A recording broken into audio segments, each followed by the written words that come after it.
আজকে আমাদের ক্লাস হচ্ছে ফার্মাকোলজি নিয়ে। তো ফার্মাকোলজির সেকেন্ড টার্ম প্লাস হচ্ছে প্রফের জন্য আমাদের যেসব জিনিসপাতি পড়া লাগবে ওইটা নিয়ে ভাইয়া দাগাই দিব। আর প্লাস হচ্ছে আজকে থাকবে কেস রিপোর্ট নিয়ে। 5টা কেস রিপোর্ট আছে। ওই 5টা কেস রিপোর্ট নিয়ে আমাদের কি কি ওখান থেকে পড়া লাগবে, কিভাবে ভাইভাতে ধরবে, কি ধরবে, কতটুকু বাদ দেওয়া লাগবে, ওগুলো একটু ভাইয়া বলে দিব। তো প্রথমে হচ্ছে ভাইয়া কেস রিপোর্ট নিয়ে স্টার্ট করি। তো কেস রিপোর্টের ক্ষেত্রে আমাদের সময় 5টা কেস রিপোর্ট ছিল, প্রবাবলি তোমাদের সময় হচ্ছে 5টা কেস রিপোর্ট থাকবে। ধরো এরকম এটা প্রথমটা যেটা এটা হচ্ছে নেফ্রোটিক সিনড্রোমের কেস দিয়ে স্টার্ট হয়েছে। তো নেফ্রোটিক সিনড্রোমের কেসটার ক্ষেত্রে প্রথমে এখানে ধরো এটা রিয়েল লাইফ সিনারিও চিন্তা করো, যে একটা তুমি ওয়ার্ডে গেছো, ওয়ার্ডে যাওয়ার পর হচ্ছে পার্টিকুলার্স অফ দ্য পেশেন্টের মধ্যে আমরা যা যা লিখি, যে কোনো একটা পেশেন্ট থেকে নেফ্রোটিক সিনড্রোমের পেশেন্ট ফার্স্ট অফ অল তার ডায়াগনোসিস করা হয়েছে এমন ধরো এরকম আমরা হিস্টোরি নিছি তার। তো আমাদের যে এখানকার রেপ্লিকাটা আমরা দেখতে পাচ্ছি এটা খুব প্রবেবলি আমাদের আরো আগের, যেমন হচ্ছে এখানে লেখা আছে 2018। তো এটা যে কোনো টাইমের হইতে পারে, ওটা কোনো ম্যাটার না এখানের। এটা হচ্ছে আমরা জাস্ট লেখার সময় এগুলো লিখলাম। আমাদের মেইন থিং হচ্ছে কি আমরা কিসের কেস রিপোর্ট পড়তেছি, এটা হচ্ছে নেফ্রোটিক সিনড্রোমের। তো নেফ্রোটিক সিনড্রোমের এই যে কেস রিপোর্টের ক্ষেত্রে আমরা ওই যে ওয়ার্ডের আমাদের ওয়ার্ড ফাইনাল এক্সাম যদি তোমরা দাও, ওখানে দেখবা যে আমরা যখন ডিসক্রাইব করি এভাবে লিখি, খাতার মধ্যে লিখি, প্লাস হচ্ছে স্যারকে যখন বলি history of present illness, past illness. তো এগুলো হচ্ছে ওভাবে তেমন লাগবে না এখানে। আহ, সর্বোচ্চ যদি জিজ্ঞাসা করতে পারে কোনটা, সেটা হচ্ছে যে এখানে কি হয়েছিল, সেটা হচ্ছে অ্যানোরেক্সিয়া হয়েছিল আর স্ক্যান্টি মিকচুরেশন। তো অ্যানোরেক্সিয়া লিটারালি এটা সব ধরনের রোগের মধ্যেই অ্যানোরেক্সিয়া বেশ কমন একটা জিনিস। এইটা হচ্ছে ভালো একটা ফিচার যে নেফ্রোটিক সিনড্রোমে স্ক্যান্টি মিকচুরেশন হয়। তো এরপরে হচ্ছে আমাদের এখান থেকে যেটা লাগবে, স্যার যদি জিজ্ঞাসা করে যে আপনি কি কি ইনভেস্টিগেশন করবেন, স্বগত স্যার যদি হয় জিজ্ঞাসা করতে পারে এটা, যে কোন কোন ইনভেস্টিগেশন আপনি করবেন, যে যেটাতে আমি বুঝলাম যে এখানে নেফ্রোটিক সিনড্রোম হয়েছে। তো এখানে হচ্ছে এগুলা যে স্যার আমি রুটিন এক্সামিনেশনটা করতে পারি, তারপর স্যার আমরা সিরাম ক্রিয়েটিনিনটা করতে পারি, তারপরে কি আরো স্পেসিফিক কিছু আছে তখন এগুলো আর কি। তো এটা আমাদের এখন জানার দরকার নেই, এটা হচ্ছে লেস ইম্পর্টেন্ট। ঠিক আছে, এই পোর্শনটা 5টা আমাদের যে এখানে নেফ্রোটিক সিনড্রোমের মতো আরো 5টা, টোটাল 4টা কেস আছে আরো। তো ওগুলোর ক্ষেত্রে আমাদের যেটা জানা লাগবে এই ওষুধগুলা। তো ওষুধগুলোর মধ্যে আমাদের ইনিশিয়ালি কি দেওয়া হয়েছিল, স্পেসিফিক কি দেওয়া হয়েছে। তো এখানে আছে যে কর্টান আছে, তারপরে ফিউসিড আছে। আর ইনিশিয়ালি দেওয়া হয়েছিল ফিউসিড, তারপরে হচ্ছে টাইসিল, তারপরে পিপিআই।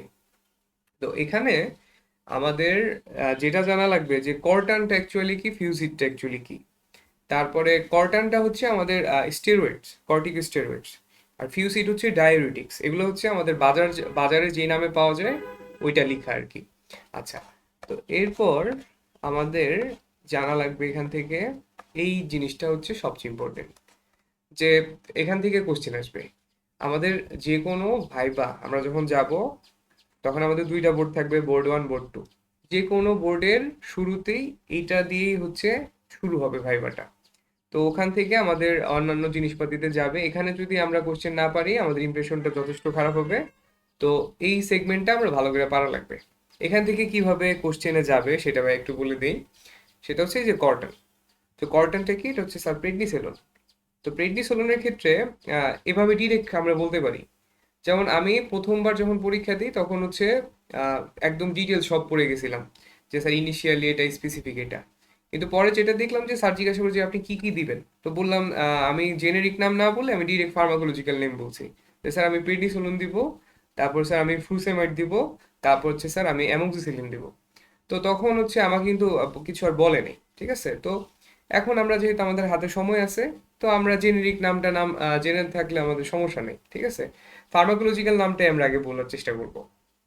তো তারপর ওখান থেকে জিজ্ঞাসা করবে যে আচ্ছা আপনি যে প্রেডিসোলনের কথা বললেন, এখানে প্রেডিসোলনের কি কি ধরনের ইফেক্ট আছে, এখানে কোনটা কাজ করে। তো এখানে অ্যান্টি ইনফ্লামেটরি কাজটা করে। তারপরে হচ্ছে মেকানিজম অফ অ্যাকশন জিজ্ঞাসা করতে পারে। তারপরে হচ্ছে মেকানিজম অফ অ্যাকশন থেকে তারপর যেটা যেতে পারে সেটা হচ্ছে আরো ইন্ডিকেশনের বলেন, আরো ইন্ডিকেশনের নাম বলেন। তারপরে হচ্ছে জিজ্ঞাসা করতে পারে যে অ্যাডভার্স ইফেক্ট বলেন। তারপরে ওখান থেকে জিজ্ঞাসা করতে পারে যে শর্ট টার্মে আপনার কি প্রবলেম হবে, লং টার্মে কি প্রবলেম হবে। ঠিক আছে, তো এখানে এইভাবে, তো একটা ওষুধের নাম আমি বললাম, ওখান থেকে আমাকে যে মেকানিজম অ্যাকশনটা আছে এটা সংক্ষেপে বলবো। তারপর ওখান থেকে বলবে যে প্রেডনিসোলোন আরো স্পেসিফিক কয়েকটা ইন্ডিকেশন আছে, আপনি বলতে পারবেন? তো জিজ্ঞাসা করতে পারে। ওখান থেকে জিজ্ঞাসা করতে পারে যে আপনি শর্ট টার্ম আর লং টার্ম অ্যাডভার্স ইফেক্ট বলুন কয়েকটা, ওভাবে জিজ্ঞাসা করতে পারে। আর আখতারুজ্জামান স্যার জিজ্ঞাসা যদি করেন, স্যারও এরকম প্রথমে এগুলো জিজ্ঞাসা করে, তারপরে হচ্ছে আরো স্পেসিফিক জিজ্ঞাসা করতে পারে যে আচ্ছা আমরা কি এটা আই ইউজ করি, তারপরে হচ্ছে আমরা কি স্কিনের কোন প্রিপারেশন হিসেবে ইউজ করি, তারপরে হচ্ছে এটা কিভাবে কাজ করে, এই ঘুরে ফিরে এগুলোর মধ্যেই। তারপরে হচ্ছে যে ড্রাগ নাম্বার 2, এটা হচ্ছে ফ্রুসেমাইড। ফ্রুসেমাইড হচ্ছে একটা ডায়াবেটিক্স, এটা কিভাবে কাজ করে, প্লাস হচ্ছে এটা অ্যাডভার্স ইফেক্ট। বেশিরভাগ ক্ষেত্রে আমরা যখন ডায়াবেটিক্স গুলার অ্যাডভার্স ইফেক্ট গুলা পড়বো, তখন আমরা দেখবো যে সবগুলোর ক্ষেত্রে ইলেকট্রোলাইট ইমব্যালেন্স হচ্ছে, হয় কোনোটা হাইপারক্যালমিয়া করতেছে, কোনটা হাইপোক্যালমিয়া করতেছে, হাইপার ম্যাগনেসিমিয়া করতেছে। তো এটা হচ্ছে আমাদের জানা লাগবে। আর ইন্ডিকেশন, ইন্ডিকেশনের মধ্যে ওখান থেকে জিজ্ঞাসা করতে পারে যে, আমাকে জিজ্ঞাসা করছিল যে আমরা কি ফ্লুসেমাইড ব্লাড প্রেশারের প্রবলেম হচ্ছে ওখানে আমরা কি ইউজ করব, নাকি আমরা থায়াজাইড কে বেশি প্রিফার করব, এইভাবে কোশ্চেন টেকনিক্যালি করতে পারে। তারপরে হচ্ছে এই যে 3 নাম্বার ট্র্যাক, এটা হচ্ছে অ্যামোক্সিসিলিন। তো এখানে কোশ্চেন করতে পারে যে আপনার নেফ্রোটিক সিনড্রোমে আমি অ্যামোক্সিসিলিন যে দিলাম এটা কিসের আন্ডারে পড়ে, এটা স্যার অ্যান্টিবায়োটিক, তারপরে হচ্ছে এটা কোন টাইপের ড্রাগস, তারপরে হচ্ছে এটা কিভাবে কাজ করে, জিজ্ঞাসা করতে পারে। তারপরে অ্যাডভার্স ইফেক্ট ইন্ডিকেশনের তো কমন কথা, মানে ইন্ডিকেশন 5টা করে মিনিমাম বলা উচিত, অ্যাডভার্স ইফেক্টও এরকম সবচেয়ে ইম্পর্টেন্টটা আগে, বা তারপরে হচ্ছে 3-4টা স্যারকে, স্যার যদি জিজ্ঞাসা করে বললাম। আচ্ছা, তো এরপরে হচ্ছে এখান থেকে আমাদের নেফ্রোটিক সিনড্রোম সম্পর্কে অনেকের প্রশ্ন থাকতে পারে, অনেকের না সবারই প্রশ্ন থাকবে যে ভাই নেফ্রোটিক সিনড্রোমটা কি। এখানে একটা আছে অ্যাকিউট গ্লুমেরুলো নেফ্রাইটিস, আর একটা হচ্ছে নেফ্রোটিক সিনড্রোম। একটা হচ্ছে নেফ্রাইটিক সিনড্রোম, একটা হচ্ছে নেফ্রোটিক সিনড্রোম। এরকম এরকম হচ্ছে ধরো ভাগ করা আছে, একটা নেফ্রোটিক একটা নেফ্রাইটিক। তো এই দুইটার মধ্যে হচ্ছে এটার যে প্যাথোলজিটা আছে ওইটা পড়বা হচ্ছে 4th ইয়ারে, ঠিক আছে। এখানে এই যে ইউটিআই এর সাথে ধরো নেফ্রোটিক সিনড্রোমের ধরো এই যে সিমটমস এর কিন্তু মিল আছে, যে ওইখানে হচ্ছে মিকচুরেশনের পরিমাণ কমে যায়। তারপরে হচ্ছে আমরা যখন ওই যে কালচার করি, কালচার করে দেখি অর্গানিজম যে অ্যাকচুয়ালি কি হয়েছে, হ্যাঁ, তখন আমরা আমরা হচ্ছে অ্যাকচুয়ালি ডায়াগনোসিসের মধ্যে পৌঁছাইতে পারি আর কি। ঠিক আছে, এরপরে হচ্ছে নেফ্রোটিক সিনড্রোম সম্পর্কে আর অনেক বেশি জানার কোনো দরকার নেই, সাইড ইফেক্ট ওগুলো ইম্পর্টেন্ট না। তারপরে হচ্ছে এই যে অল্টারনেটিভ, অল্টারনেটিভটা কিন্তু ইম্পর্টেন্ট যে আচ্ছা আমি এখানে ফ্লুসেমাইড দিব না, তাহলে আমি কোনটা দিতে পারি, তো হচ্ছে থায়াজাইড দিতে পারি। তারপর হচ্ছে কর্টিক স্টেরয়েডস এর মধ্যে আমাদের ওখানে যেটা ছিল ওইটার বদলে আমরা কোনটা দিতে পারি, আমরা ডেক্সামিথাসোন দিতে পারি এরকম। এরপরে হচ্ছে এখান থেকে আর তেমন পড়ার কিছু নেই, ঠিক আছে। আমাদের নেফ্রোটিক সিনড্রোমে আমরা ড্রাগস গুলা থেকে জিজ্ঞাসা করবে আপনি কি কি ড্রাগ দিছেন, মেকানিজম অফ অ্যাকশন বলেন, তারপরে হচ্ছে অ্যাডভার্স ইফেক্ট বলেন, এভাবে জিজ্ঞাসা করে। এরপরে হচ্ছে আমাদের এন্টেরিক ফিভার। আমাকে এন্টেরিক ফিভারের প্রথমেই কোশ্চেন করছিল যে আমার প্রথম পরীক্ষা ছিল এন্টেরিক ফিভার, আর পরেরটার মধ্যে এরকম নেফ্রোটিক সিনড্রোম একটা প্রবলেম ছিল। তো এন্টেরিক ফিভারের মধ্যে শুরুতে জিজ্ঞাসা করছে যে অর্গানিজমের নাম কি। অর্গানিজমের নামটা কিন্তু এখানে লেখা নেই, ঠিক আছে।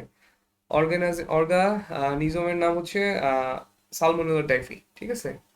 এটা হচ্ছে টাইফয়েড ফিভার যেটা আছে না, ওই টাইফয়েড ফিভারটাই হচ্ছে এন্টেরিক ফিভার।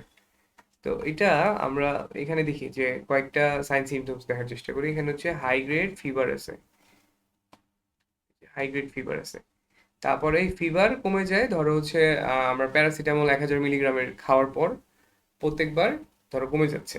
তারপর হচ্ছে তার হচ্ছে একটা অ্যাবডোমিনাল পেইন ডেভেলপ করছে যেটা হচ্ছে ডাল ইন নেচার। তো তোমরা ওয়ার্ডে ক্লাস তোমাদের প্রবাবলি এটা নিছিল, সার্জারি ওয়ার্ডে নেয় যে আমাদের পেইনের কিন্তু অনেক ধরনের টাইপস আছে। একটা হচ্ছে ধরো থ্রবিং পেইন, তারপর হচ্ছে কোনোটা ডাল ইন নেচারে যেটা অলরেডি এখানে আছে, তারপর কোনোটা হচ্ছে ধরো নিডলস এর মতো হচ্ছে ধরো সুইয়ের খোঁচার মতো ফিল হয়, কোনোটা হচ্ছে ধরো মনে হচ্ছে যে প্রেস করতেছে এরকম ফিল দেয়। তো এটা হচ্ছে এই অ্যাবডোমিনাল পেইনের নেচার হচ্ছে ডাল ইন নেচার।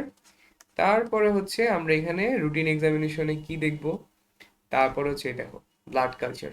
ব্লাড কালচার করে আমরা কি পাবো? এটা যেহেতু মাইক্রো অর্গানিজমের মাধ্যমে হচ্ছে, তাহলে হচ্ছে আমরা এটা ডিটেক্ট করবো কিসের মাধ্যমে? কালচার করার মাধ্যমে বা ল্যাবরেটরি ইনভেস্টিগেশনের মাধ্যমে করতে পারি। আচ্ছা, ওইটা থেকেও আমাদের সবচেয়ে বেশি ইম্পর্টেন্ট যে পোর্শনটা, সেটা হচ্ছে এটা, যে সিপ্রোফ্লুক্সাসিন। এখান থেকে জিজ্ঞাসা করছিল যে আপনি আমাকে বলবেন সিপ্রোফ্লুক্সাসিনের দুইটা অ্যাডভার্স ইফেক্ট যেটা কোলাজেন রিলেটেড, আমাকে জিজ্ঞাসা করছিল। তো এখানে এটা পড়ার সময় দেখবা অ্যাডভার্স ইফেক্টের মধ্যে আছে যে টেন্ডোনাইটিস আছে, হ্যাঁ, তারপরে হচ্ছে আর্থ্রোপ্যাথি আছে, এগুলা হচ্ছে কোলাজেন রিলেটেড। তো কোলাজেন রিলেটেড কথাটা ওভাবে দেওয়া নাই, তো মনে হয়েছিল বলছিলাম। তারপর ওখানে এইজ লিমিটটা আছে, ঠিক আছে, যে তার ইয়ার কতর নিচে আমরা এটা দিতে পারবো না। আমাকে ওখানে ভাইভাতে বলা হয়েছিল যেটা হচ্ছে 18-র নিচে আমরা দেই না। আমি আরেকটু কম এইচের আরেকটা অ্যান্সার বলছিলাম, যেটা আমি বলছিল যেটা বলতে। আচ্ছা, সমস্যা নেই, ওইটা নিয়ে পেঁচাবে না। তো তাহলে সিপ্রোফ্লক্সাসিন, তারপর জিজ্ঞাসা করছিল যে আমার সিপ্রোফ্লক্সাসিন ড্রাগসের মধ্যে কোন ক্যাটাগরির অন্তর্ভুক্ত, তারপরে হচ্ছে এটা কয় নাম্বার জেনারেশন, তারপরে জিজ্ঞাসা করছিল এটার মেকানিজম অফ অ্যাকশন। এখানে যে মেকানিজম অফ অ্যাকশনটা আছে যে টপোএসএমআরএস 2 আর 4 কে ইনহিবিট করে, এরপরে এতটুক দিয়ে আমি শেষ করছি। তারপর আমাকে জিজ্ঞাসা করতেছিল এটা তোমরা পারবা, এটা ওই যে ভাইবা তোমাদের জিজ্ঞাসা করে প্লাস হচ্ছে রিটেন ওটা আসে, টপোএসএমআরএস 2 ইনহিবিট করলে কি হয়, 4 ইনহিবিট করলে কি হয়, এটা জিজ্ঞাসা করছিল। তারপর হচ্ছে যে প্যারাসিটামল একটা এখানে বলছে যে কি ঠিক করে, ঠিক করে হচ্ছে sir reset temperature of what, set point, set পয়েন্টের টেম্পারেচারটাকে রিসেট করে, ঠিক আছে, এটাই। এরপরে হচ্ছে এখানে আর তেমন কিছু করার দরকার নেই। এরপরে হচ্ছে আমাদের অল্টারনেটিভ ড্রাগস হচ্ছে অ্যাজিথ্রোমাইসিন, ঠিক আছে। অ্যাজিথ্রোমাইসিন একটা অনেক ইম্পর্টেন্ট ড্রাগস। অ্যাজিথ্রোমাইসিন ধরো আমাদের অহরহ হাসপাতালে ইউজ করা হয়, ডায়রিয়াতে ইউজ করা হয়। তারপরে হচ্ছে সিপ্রোফ্লক্সাসিন, অল্টারনেটিভে আমরা হচ্ছে চিন্তা করি অ্যাজিথ্রোমাইসিনের কথা। তারপরে হচ্ছে সিপ্রোফ্লক্সাসিন ইউজ করা হয় ধরো ইয়ের মধ্যে, ওই যে ডায়রিয়ার কথা বলছি, অ্যাজিথ্রোমাইসিন এটার অল্টারনেটিভ। তারপর হচ্ছে অ্যাজিথ্রোমাইসিন ইউজ করা হয় ধরো ইয়ের মধ্যে, upper respiratory tract infection use করা হয় অহরহ, টনসিলাইটিস, ফ্যারিনজাইটিসে, এটা জিজ্ঞাসা করছিল। এরপরে হচ্ছে রেসপিরেটরি ইনফেকশন, যেটা অ্যাকিউটটা, হ্যাঁ অ্যাকিউট। তো এখানে আহ, আমরা কি কি ড্রাগস দিছি, মেকানিজম অফ অ্যাকশন। তো এটা হচ্ছে সালবিউটামল। সালবিউটামল হচ্ছে উইন্ডেল আছে, উইন্ডেল প্লাস আরেকটা সলিউশন আছে। তো সালবিউটামল কি করে, এটার মেকানিজম অফ অ্যাকশন, এটার অ্যাডভার্স ইফেক্ট, তারপর ইন্ডিকেশন। তারপরে হচ্ছে ওখান থেকে আমাকে আমাকে এটা জিজ্ঞাসা করে নাই, আমাকে জিজ্ঞাসা করছিল ভাইবা বোর্ডে যে নেবুলাইজেশনের মধ্যে আমরা কোনটা দিই, তারপর হচ্ছে ইনহেলারের মধ্যে আমরা কোনটা দিই, কোনটা অ্যাকিউট পেশেন্টে দিই, কোনটা ক্রনিক পেশেন্টকে দিই। তারপরে হচ্ছে অ্যামোক্সিসিলিন একটু আগে আমরা ওই যে নেফ্রোটিক সিনড্রোমের মেকানিজম অফ অ্যাকশন যেটা পড়ছি ওইটাই। এখান থেকে হচ্ছে আর তেমন কোনো কিছু দরকার নাই। তারপরে হচ্ছে এই যে যে সেফালোস্পোরিন আর অ্যামোক্সিসিলিন, এই দুইটার মধ্যে ধরো বেটার কোনটা, বেটার হচ্ছে সেফালোস্পোরিন। কেন বেটার? এটার স্পেকট্রাম বেশি, ব্রড স্পেকট্রামের অ্যাক্টিভিটি আছে। আচ্ছা, এটা গেল রেসপিরেটরি ট্র্যাক্ট ইনফেকশন। এবার হচ্ছে ব্রঙ্কিয়াল অ্যাজমা, এটা হচ্ছে অ্যাকিউট। এখানে হচ্ছে ড্রাগস এর মধ্যে সরাসরি চলে যাই। এখানে একটু আগের মধ্যে যে সালবিউটামল দেওয়া হয় ব্রঙ্কোডাইলেটর, তারপরে হচ্ছে দেওয়া হয় হচ্ছে স্টেরয়েড, হাইড্রোকর্টিসন দেওয়া হয়, এটার ইফেক্ট অ্যান্টি ইনফ্লামেটরি। তারপরে হচ্ছে মেকানিজম অ্যাকশন হচ্ছে প্রথম নেফ্রোটিক সিনড্রোমে আমরা যেটা বলছিলাম ওইটাই। আর প্লাস হচ্ছে থিওফাইলিন। থিওফাইলিন কি করে, ফসফোডাইএস্টারেজ এনজাইমকে সে ইনহিবিট করে।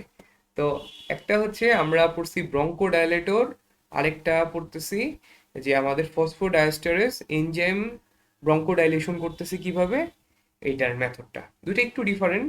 দেখো যে আমাদের সিএমপির প্রোডাকশন নর্মালি দরকার, এই সিএমপিটা যদি ডিস্ট্রাকশন করে ফেলে তখন হচ্ছে আমাদের ব্রঙ্কোডাইলেশন হবে না, ধরো ব্রঙ্কো কনস্ট্রিকশন হতে পারে বা স্টেবল থাকতে পারে, আমরা যেটা চাচ্ছি ওটা নাও পাইতে পারি।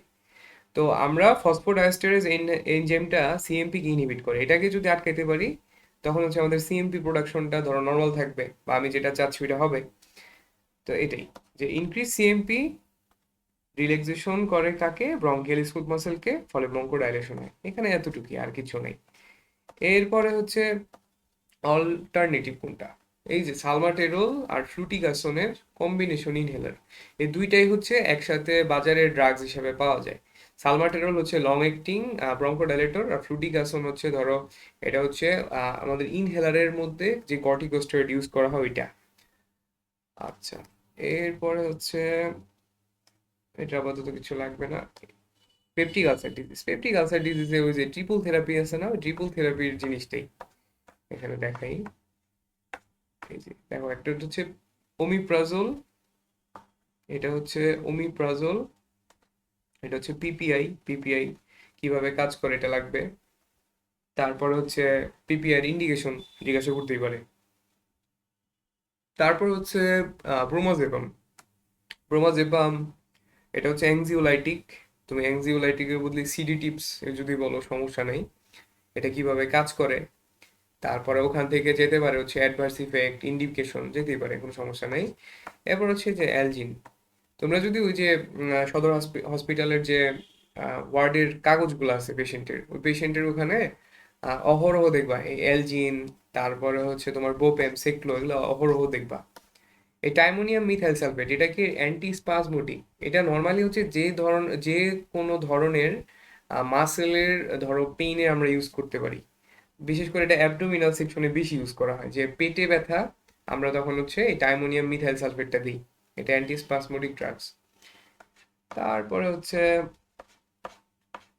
এখানে হচ্ছে অল্টারনেটিভ ড্রাগস এর কথাটা, এটা লাগবে। এই যে র্যানিটিডিন, এটা কি H2 রিসেপ্টর ব্লকার, ঠিক আছে। H2 হচ্ছে কিন্তু হিস্টামিন, ঠিক আছে, নট হাইড্রোজেন।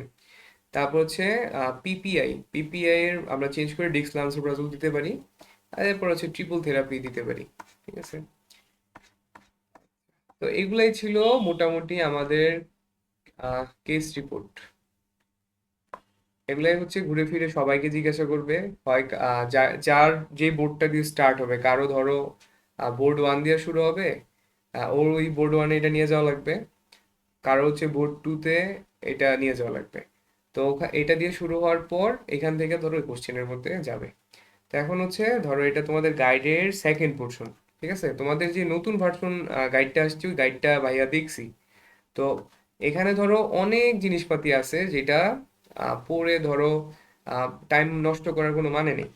ধরো ভাইবা বোর্ডের মধ্যে দেখবে যে তুমি অ্যাকচুয়ালি ফার্মার যে বেসিক জিনিসটা, তুমি পেশেন্টের যেগুলা লাগে তুমি ওই জিনিসপাতিগুলো জানো কিনা, ঠিক আছে। তারপরে হচ্ছে অ্যাডভান্স জিনিসপাতি, ঠিক আছে। তো আগে আমাদের ইনশিওর করা লাগবে যে আমরা হচ্ছে যেন মেইন জিনিসপাতিগুলো পারি। ওই অনেক এক্সট্রা জিনিসপাতি আছে, নতুন প্রোটোকল আছে, ওগুলা পড়তে যেয়ে আমাদের ধরো ভাইবার মধ্যে খেই হারায় ফেলা যাবে না। তো আমাদেরকে হচ্ছে অনলি ইম্পর্টেন্ট জিনিসগুলোকে আইডেন্টিফাই করা লাগবে। ধরো বেশিরভাগ টিচাররাই কি করে, ফার্মাকোলজি বেসড কোশ্চেনই করে, ক্লিনিক্যাল কোশ্চেন কমই করে, ঠিক আছে। ক্লিনিক্যাল কোশ্চেন করলেও তোমরা অনেক বেশি চিন্তা করার কিছু নাই, এই রিলেটেড জিনিসপাতি করবে, ঠিক আছে। আচ্ছা, এখান থেকে যদি সরাসরি চলে যাই ইনসুলিনে, ঠিক আছে। ইনসুলিনের যেটা লাগবে, যে ইনসুলিন সিক্রেট করে কখন, ধরো আমরা যখন খাবার খাই, হ্যাঁ, গ্লুকোজ ইনরিচড খাবার, এটা হচ্ছে আমাদের মেইন স্টিমুলাস। তারপরে হচ্ছে দেখো আমাদের এন্ডোজেনাস যে ইনসুলিনটা আছে, কই তৈরি হয়, লিভারে তৈরি হয়, কিডনিতেও তৈরি হয়। কিডনিতে ইনসুলিন তৈরি হয়, এটা কিন্তু অনেকেই জানে না, ঠিক আছে। তো এটা একটু দেখো। অ্যান্ড হাফ লাইফ দেখো একদম কম, 3 থেকে 5 মিনিট সার্কুলেটিং ইনসুলিনের। আচ্ছা, এরপর এটা লাগবে, যে স্ট্রাকচারটা লাগবে। এই স্ট্রাকচারের মধ্যে যে অ্যামাইনো অ্যাসিডের দুইটা চেইন আছে, এ আর বি, এরা কিসের মাধ্যমে লিংক করা থাকে, ডাইসালফাইড ব্রিজের মাধ্যমে। অ্যামাইনো অ্যাসিড কয়টা থাকে, 51টা থাকে।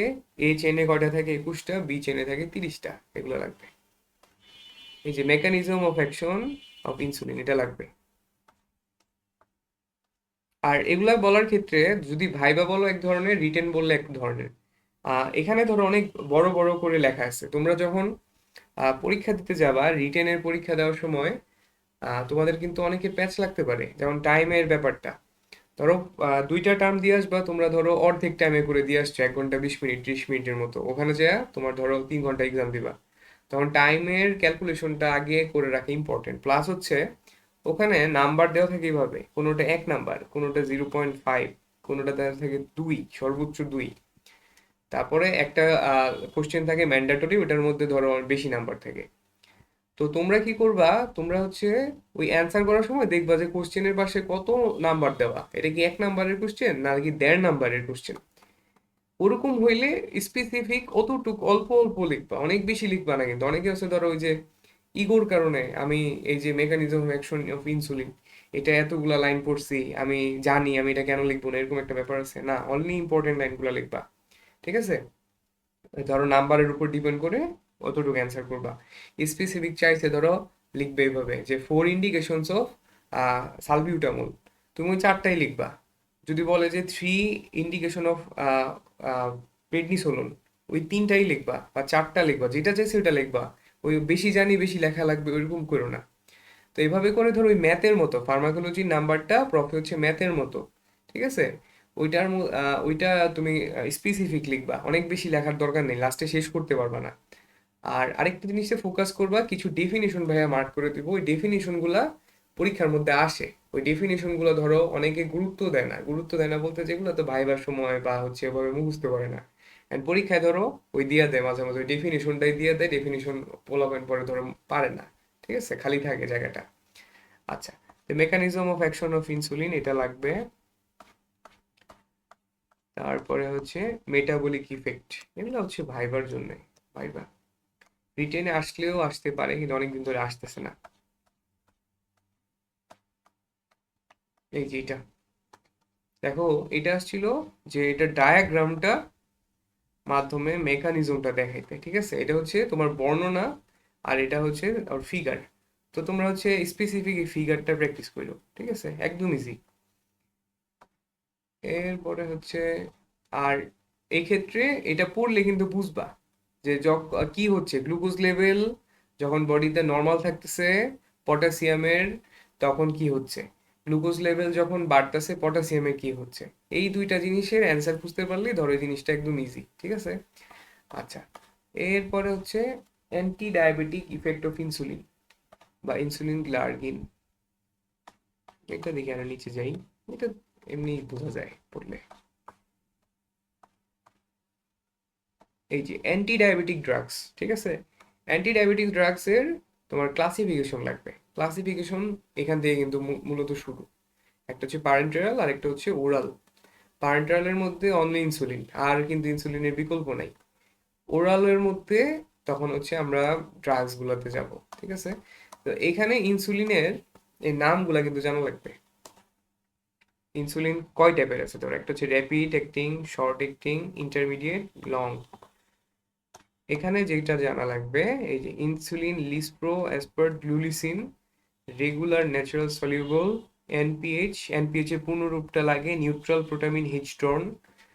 আর লং অ্যাক্টিং এর মধ্যে হচ্ছে ডেটেমির, ডিগ্লুডেক, গ্লার্গিন, তারপর হচ্ছে জিঙ্ক সাসপেনশন, এটা একটা আছে প্রোটামিন জিঙ্ক সাসপেনশন, একটা হচ্ছে ক্রিস্টালাইন জিঙ্ক সাসপেনশন। আচ্ছা, এখানে দেখো যে র্যাপিড অ্যাক্টিং আর শর্ট অ্যাক্টিং যেগুলো আছে এগুলো দেওয়া হয় আইভি। ঠিক আছে, আর আমরা কিন্তু পড়ছিলাম যে আমাদের ড্রাগসের জেনারেল ফার্মাতে এটা কিন্তু পড়ে যে আমাদের ড্রাগ যদি র্যাপিডলি বডিতে দিতে চাই, আমরা কিন্তু আইভি রুটটা চুজ করি। তারপরে আমরা যখন ওই যে ভ্যাকসিন দিতে চাই, বা আমি যদি চাই যে লং অ্যাক্টিং অনেকক্ষণ ধরে স্লো সাস্টেন রিলিজ হবে, তখন কিন্তু আমরা চুজ করি মাসেল, অথবা আমরা ইউজ করি সাবকিউটেনাস রুট। তো দেখো যে লং অ্যাক্টিং আর ইন্টারমিডিয়েট অ্যাক্টিং যেটা আছে, ওইটার রুট অফ অ্যাডমিনিস্ট্রেশন কিন্তু আলাদা। ঠিক আছে, এই দুইটা একরকম, এই দুইটা একরকম। আচ্ছা, তারপরে হচ্ছে এই মিক্সচারটা পড়লেই বুঝবা, নিউট্রাল প্রোটামিন হেজ ধরনের মিক্সচার, এই যে 20% রেগুলার ইনসুলিন প্লাস হচ্ছে 80% এনপিএচ ইনসুলিন, এরকম 30 70 40 60 এভাবে। আচ্ছা, এরপরে হচ্ছে এখানে insulin delivery system for Akhtaruzzaman sir. ঠিক আছে, এটা হচ্ছে দেখো কি কি মাধ্যমে আমরা দিতে পারি। এটা আছে যে কন্টিনিউয়াস ইনসুলিন ইনফিউশন ডিভাইস আছে বা ইনসুলিন পাম্প আছে অপর নাম এটার। এরপর হচ্ছে পেন ইনজেক্টরস, তোমরা দেখছো অহরহ, সিরিঞ্জ নিডলস তো দেখছোই। এরপরে দেখো যে এটা একটা জিনিস শেখার জিনিস যে 1 ml কত ইউনিট, 1000 ইউনিট, ঠিক আছে? 0.5 ml তাহলে 50 ইউনিট। তো এবার আমাদের ইনসুলিনের যে সিরিজটা আছে ওইটা যদি খেয়াল করে দেখবা যে আমাদের এরকম ইউনিটে কিন্তু এটা দেওয়া, এটা দেখবা বেশ চিকন, এটা নিডলসটা চিকন, একদম হচ্ছে সুইটেবল ফর হচ্ছে ধরো ইনসুলিন অ্যাডমিনিস্ট্রেশন। তো এটা একটু দেখো যে 1 ইউনিট যে আইইউ, 1 IU অফ ইনসুলিন তোমার কতটুক insulin, 45.5 microgram pure crystalline insulin. আচ্ছা, এরপরে যে এটা দেখো যে নর্মালি আমাদের বডিতে কতটুক প্রোডাকশন হয়, ঠিক আছে? 18 থেকে 40 ইউনিট পার ডে। এরপরে হচ্ছে এটা দেখো অবিস পেশেন্টে কতটুক লাগে, তারপর হচ্ছে টাইপ 1-এ কতটুক লাগে আখতারুজ্জামান স্যারের জন্য। আচ্ছা, এটা পড়ো। তারপরে হচ্ছে এই যে what is bolus, what is vessel, এটা লাগবে। তারপর রুট অফ অ্যাডমিনিস্ট্রেশন, আর ওগুলো ছিল যে কি কি দিয়ে আমরা দিতে পারি, মানে মাধ্যম, আর এটা হচ্ছে রুট। তারপরে হচ্ছে ইনসুলিনের ইন্ডিকেশন পারা লাগবে। এরপর হচ্ছে অ্যাডভার্স ইফেক্ট, মোস্ট কমনটা সবার আগে হাইপোগ্লাইসিমিয়া। তারপর হচ্ছে হাইপোগ্লাইসেমিক শক, হ্যাঁ হাইপোগ্লাইসেমিক শক। তারপর ইনসুলিন ইনডিউসড হাইপোগ্লাইসিমিয়া, তো এটার ম্যানেজমেন্টটা কিভাবে।